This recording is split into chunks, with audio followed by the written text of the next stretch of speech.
چل دین کی تبلیغ میں چلنے کا مزہ دیکھ، اللہ کے راستے میں نکلنے کا مزہ دیکھ، چل دین کی تبلیغ میں چلنے کا مزہ دیکھ، اللہ کے راستے میں نکلنے کا مزہ دیکھ، چل دین کی تبلیغ میں چلنے کا مزہ دیکھ، اس راستے میں خود کو بدلنے کا مزہ دیکھ، اللہ کے راستے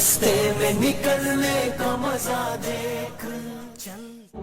خیر کوئی بات نہیں، تم بھی سمجھ جاؤ گے ایک دن اس زندگی کو، لیکن جس دن تم سمجھو نا اپنی زندگی کو، جس دن تمہیں یہ ریئلائز ہو کہ یار واقعی ان گناہوں میں سکون نہیں ہے، واقعی اس بے حیائی کے کاموں میں کوئی سکون نہیں ہے، کوئی کامیابی نہیں ہے، اس دن اپنے اللہ کے بغیر کسی اور کے پاس مت جانا۔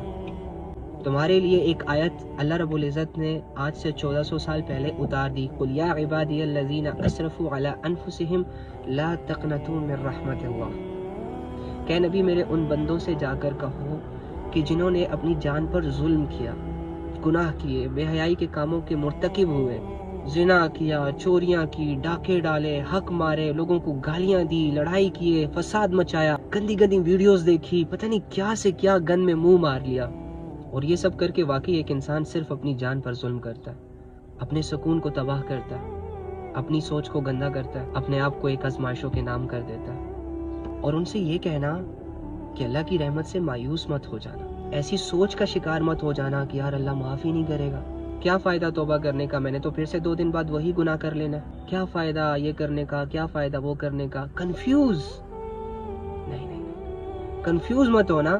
آ جانا، میں تمہارے سارے گناہوں کو معاف کر دوں گا، چونکہ اللہ فاتر ہے نا، جانتے ہیں کہ آگے کیا ہونے والا ہے، اللہ رب العزت جانتا ہے کہ انسان اس ایکشن کے بعد کون سا دوسرا ایکشن کرے گا، جانتا ہے کہ میرا بندہ گناہ کرے گا، میرا بندہ زنا کرے گا، میرا بندہ چوری کرے گا، ڈاکہ ڈالے گا، جھوٹ بولے گا، بڑے بڑے گناہ جب اس کے سامنے آئیں گے تو ڈیفینیٹلی یہ وہ کر لے گا، تو جب ان کو ان کے گناہ ستائیں گے، یاد آئیں گے، تو یہ مایوس بھی ہو جائیں گے کہ میں نے ایسا کیوں کیا، مجھے ایسا نہیں کرنا چاہیے تھا، اب پتہ نہیں کیا ہوگا، ان سوچوں کا بھی شکار ہوگا، اس لیے اللہ نے آگے یہ بھی کہہ دیا کہ مایوس مت ہو جانا۔ پھر اللہ یہ بھی جانتے ہیں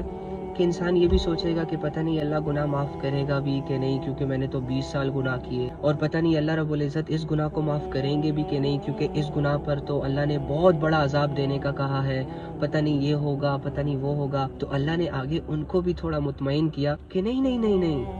میں سارے گناہ معاف کر دوں گا، ٹرسٹ می، بس اب بھروسے کی دیر ہے، تم بھروسہ کرو، اللہ کے پاس جاؤ، سب گناہ معاف، اللہ تو معاف کرنے کے لیے تیار ہے، آپ معافی مانگنے کے لیے خود کو تیار نہیں کر پا رہے،